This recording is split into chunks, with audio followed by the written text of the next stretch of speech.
And now we are going to look at the classical theory. We have already talked about it at length, but let me just briefly go through Weber's theory, which is very important here at this point in time.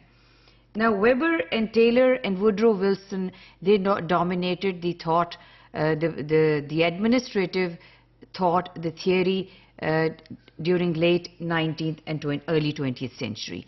These were the two very important.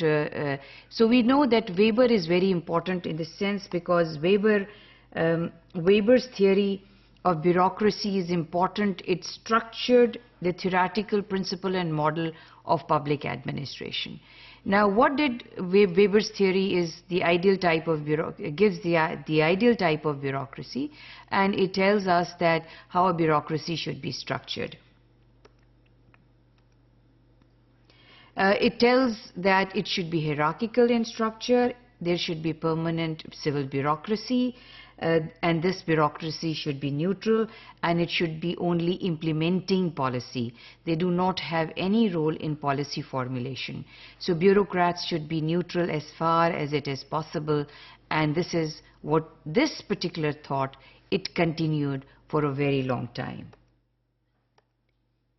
And this model was followed and accepted in continental Europe and in USA. So whole of the developed world, the European world and the USA, they were following Weber's ideal type of bureaucracy. The key feature of this bureaucracy, as I said, was that professionals should execute the government policy and they should remain away from politics. What did this ideal type of bureaucracy give to the government? It gave to the government that the bureaucrat does not have to be loyal to the rulers.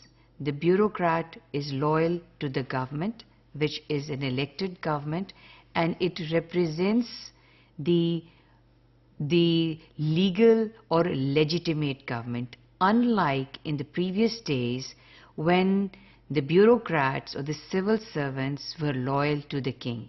In the ideal type of bureaucracy gave authority and power to the civil servants who were hired on merit, who were hired according to the rules, and who were governed by the rules.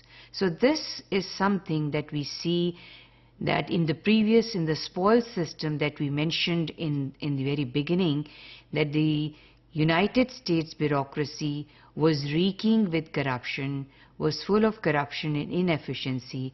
ये ideal type of bureaucracy ने civil servants और bureaucrats को एक strength दी.